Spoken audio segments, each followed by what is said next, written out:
Hey guys, welcome back to Bacon's Bass Place. Today we're going to be talking about some of the most fundamental aspects of music, the building blocks of music and harmony itself, and chords and scales and diatonic harmony and chord theory and all of this. All intervals, and today we're going to be going over the rudiments of intervals, how to construct intervals, how to play them on the bass, and what they sound like.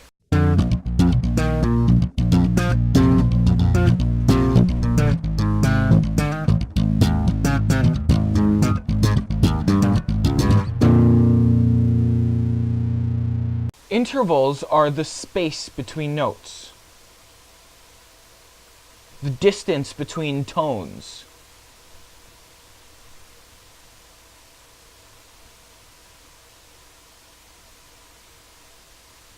So there's two ways of arranging your intervals. There's vertical or harmonic intervals, and there's horizontal or melodic intervals. With this, you really want to learn how they sound. Now, they call it vertical or horizontal because of the way that it's physically written out. Horizontal melodies, horizontal or melodic intervals are played in sequential order across time.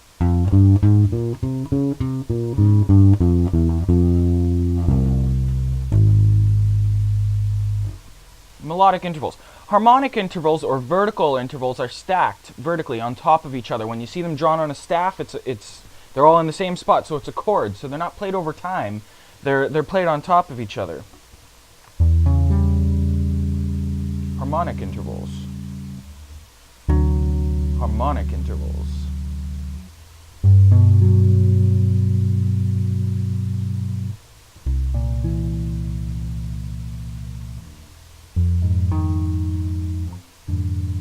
Harmonic intervals.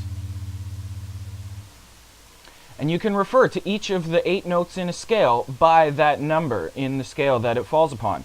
There's 7 different notes plus the octave, making 8 notes in a scale. 1, 2, 3, 4, 5, 6, 7, 8. And you can call them all that. This is the 7th. This is the 2nd. This is the 5th. This is the 3rd. This is the root note, or the 1, or the technically it's not unison or an octave. It's just the root note. There's the 6th. So we can just call the notes by these numbers, and that'll give us 1, 2, 3, 4, 5, 6, 7 different notes and an octave. Now, to really get specific with which type of interval you're referring to, we need to establish some additional terminology that we use to refer to intervals, and we can do this by putting them into 2 groups. First, group 1 contains the 1st note, the 4th note, and the 5th note. And group 2 contains the 2nd, the 3rd, the 6th, and the 7th. Now, depending on which group the interval falls in, group 1 or group 2, we'll give it different labels for how we can refer to it and how we can alter it. Group 1 uses the terminology diminished, perfect, and augmented, whilst group 2 uses the terminology diminished, minor, major, and augmented. Diminished is the smallest interval, perfect is the middle interval, and augmented is bigger.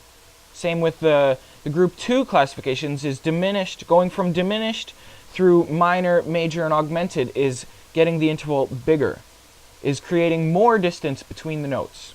So when it comes to alterations or accidentals, no amount of accidentals or altering one of the degrees of a given scale will change its value. All of the intervals in a typical major scale are as follows. We have the major 2nd,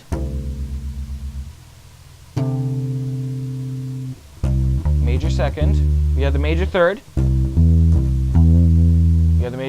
we have the perfect 4th, we have the perfect 5th, we have the major 6th, we have the major 7th, and we have the octave, which is again a perfect interval. So it doesn't matter if you have your D as your root note and it's a major 7th here, a minor 7th, or a diminished 7th. They're all 7ths, even though it's 3 different ways you could do it. Even an augmented 7th is a unison, but there's really no point in calling it an augmented seventh if it's just the unison. Same with the diminished second is the root note. Technically that's correct, but you can't alter the unison or the root note because that just changes the key or your tonal center, and now you're just working with a different scale. So it's kind of pointless to use those enharmonic intervals of the minor second and the augmented seventh. But regardless, like I said, no amount of altering or applying accidentals to any given degree of any given scale will change its numerical classification. It will change the quality of that interval, which does a lot. We'll get into that, but it really doesn't change anything about the numerical classification. That will never change.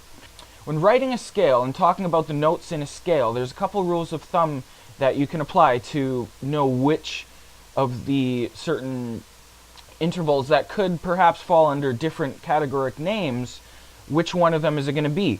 Like, is it an augmented fourth, or is it a flat fifth, or a diminished fifth? Well, it depends. The rules of thumb is that they have to be in sequential order, so C, D, E, F, G, A, B, C. They have to go in order.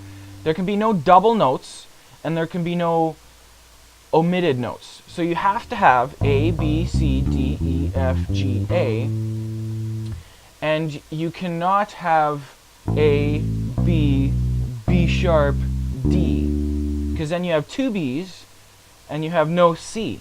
That breaks two of the rules of thumb for constructing a scale. Is there's no repetitions and there's no omissions, and it has to go in sequential order. A, B, C, D, E, F, G, A. F sharp, G, A, B, C sharp, D, E, F sharp.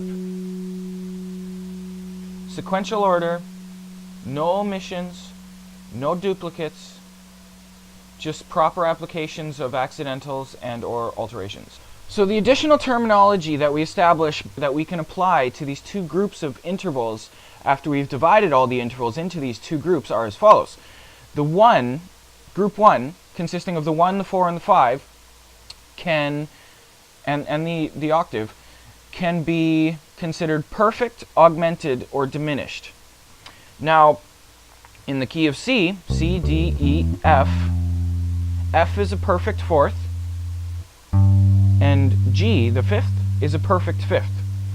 Now, if we were to try altering it or applying some accidentals, if we take the fourth and we move it up one fret, we sharpen it, it becomes an augmented fourth.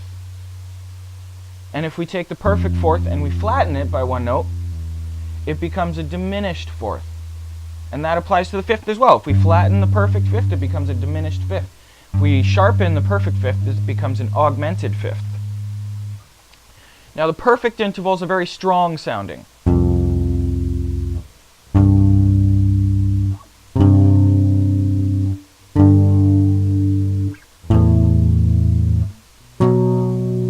They're very powerful. But if we want to do some of the altered chords, here's the A major sharp 11.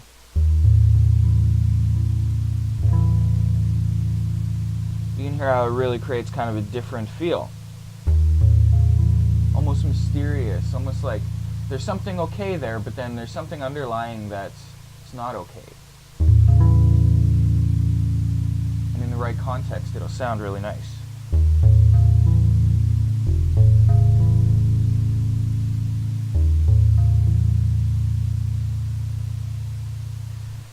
And the diminished fifth is the enharmonic interval of the augmented fourth.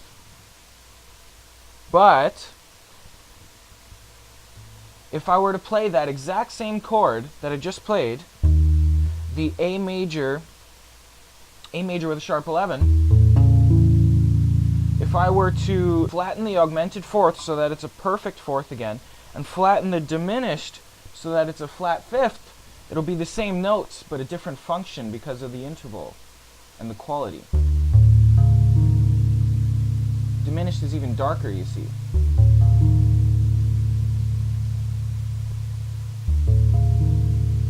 That's a really weird chord too, because it has a major third and a flat fifth and a suspended fourth. We can flatten the third, even darker, suspended minor and diminished.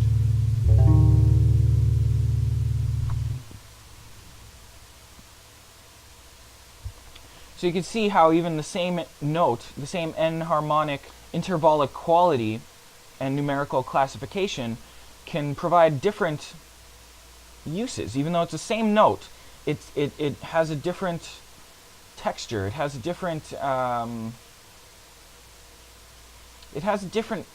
feeling to it, a different mood, a different atmosphere, a different mode of being, if you will. And here we have a minor chord with the diminished fourth on top. That's the diminished fourth.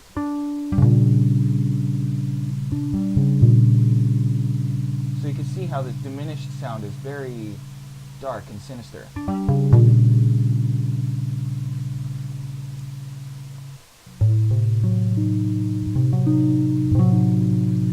And there's that same chord with the augmented fourth on top.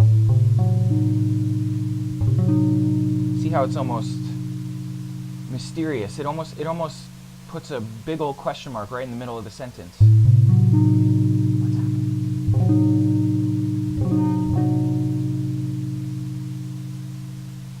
It's dark, but in a confused way, as opposed to like a sinister way. So now the intervals in group 2 are the second, the third, the sixth, and the seventh. Now those don't have perfect value. They have major, minor, augmented, or diminished. So there's never a point where they're perfect. Like the fourth and the fifth, when it's a perfect fourth and a perfect fifth, they're not major or minor. They're neutral. They're perfect intervals. Now a third, being the note in the scale that determines the actual major or minor quality of the chord of the scale you're playing, is the third. The third is either going to be a major or a minor third. If we're in G, there's the G, A, B is the third.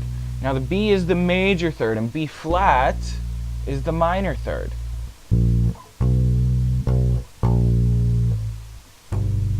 Major, minor, major, minor. And it's very melodic sounding.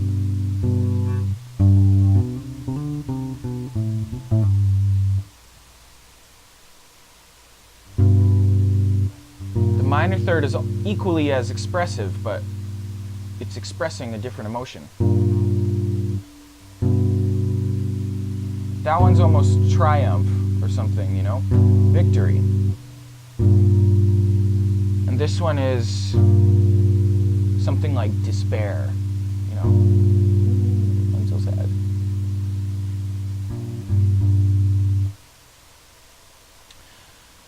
So, beyond major or minor qualification in these group 2 intervals, you can also add, beyond major or minor, the diminished or the augmented.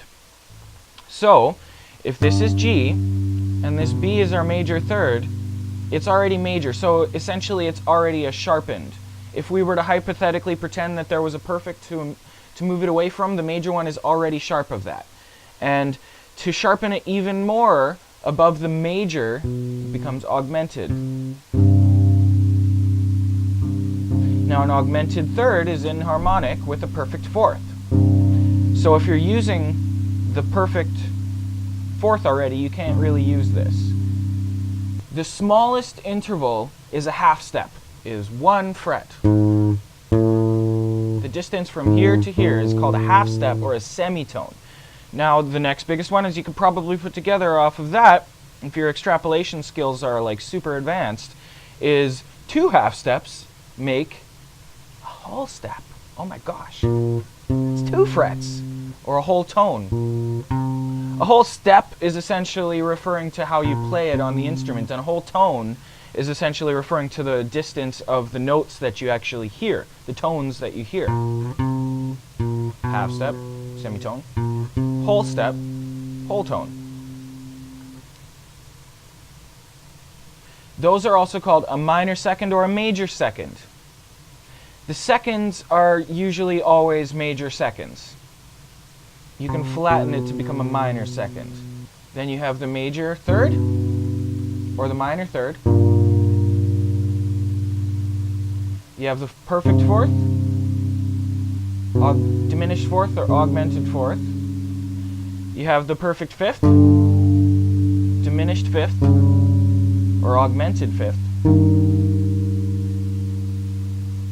Now, with the use of all this extra additional terminology that we've built, we can put them together and get every single note that we can to create the chromatic scale, which is every note within an octave, every single half step within an octave. There are 13 intervallic classifications in the chromatic scale. Just as there's 12 frets in one octave and an open string, those make 13 notes. If we want to do a little arithmetic to put together the chromatic scale based off the diatonic numeric classifications, is there's 8 notes. So 8 plus 8 is 16. If you think, okay, we have 8 notes with no sharps or flats, and then if we just take the other 8 notes and put sharps or flats on all of them. Okay, so we have 8 and 8. That makes 16. Now we have to take away the ones that won't have accidentals on them, and that's the root, and then that is the B, and then the F. So we're going to take away the root note, the 1, the B, and the F, because they won't have accidentals. 16 minus 3 equals 13. So we have 13 chromatic notes in a scale. Our open string and the first 12 frets. So a chromatic scale is every single note.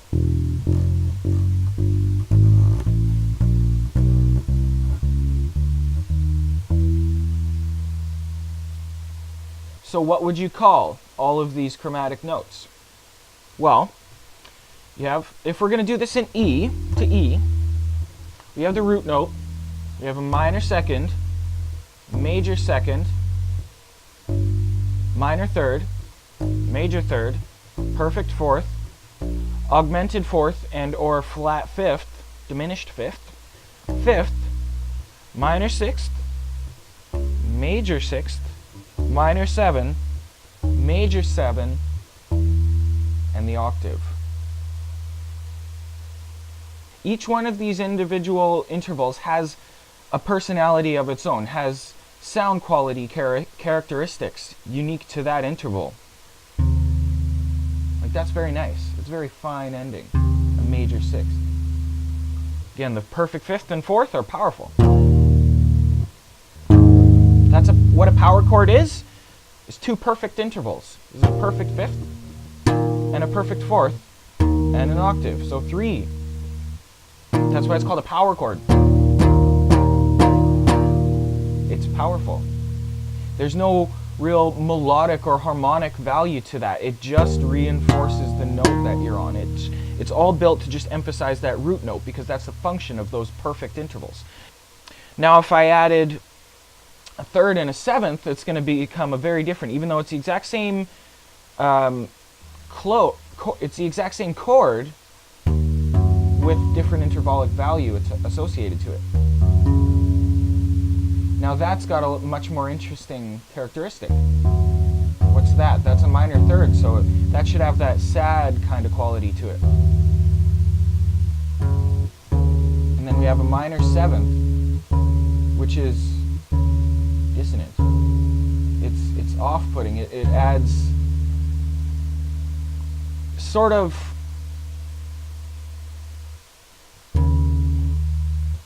it's there to further augment the previous quality of the 3rd. So a flat 7th, how does that affect the major 3rd? So a flat 7th, how does that affect the minor 3rd? Well, it helps to support the fact that it's a little off emotionally, not musically, because it's a 3rd and that's very on musically, but it's not always an emotion that is the emotion that's associated to it is not always so on. And that 7th helps to make it more acceptable. Because the relationship between the 3rd and the 7th is a perfect interval. So the 7th serves to reinforce that 3rd, which it's just kind of dark. So the 7th just kind of makes it even more dark, but at the same time a little more acceptable.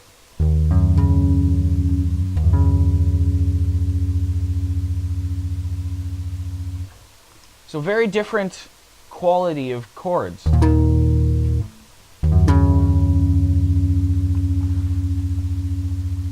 With all of these intervals, you should be able to just combine them now and to start experimenting with them and to start training your ear to hear the different sounds and recognize them without playing. Like, it's kind of hard for me to trick myself because I know what I'm playing, so I can't really guess the intervals. But that's a really good exercise for you to do, is go online and look up some intervallic tones and see if you can identify them just by the sound, or get a friend of yours who knows how to play them for you, and close your eyes and see if you can identify them. You should also know how to play these yourselves.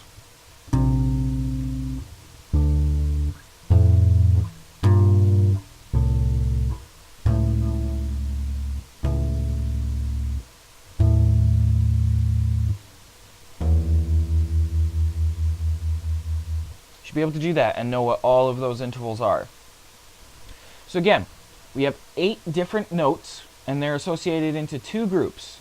Group 1 has the first note, the 4th note, and the 5th note, and they can be augmented, perfect, or diminished. And group 2 has the 2nd, the 3rd, the 6th, and the 7th, and they can be augmented, major, minor, or diminished, in that order of descending. Through this additional terminology we've established in group 1 and 2 of these intervals, we can often find more than one label for a certain amount of intervals. We can find labels for every note in the chromatic scale.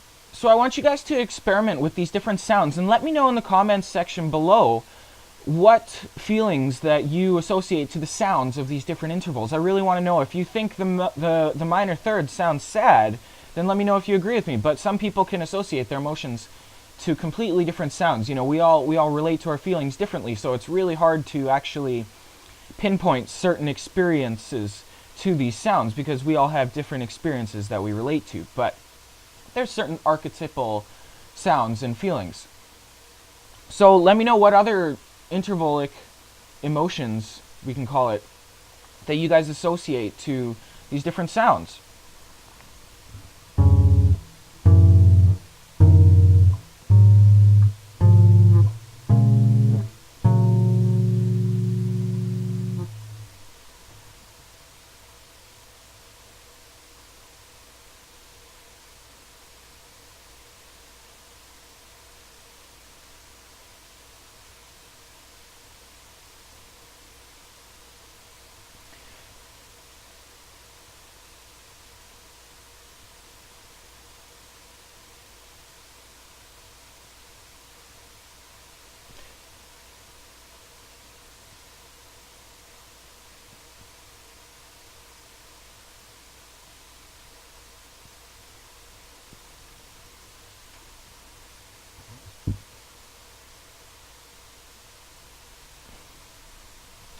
Let me know what are your favorite sounds associated to your favorite intervals. Which interval do you enjoy the application of the most based on the response that you get from listening to it, the feeling that comes up unsolicited?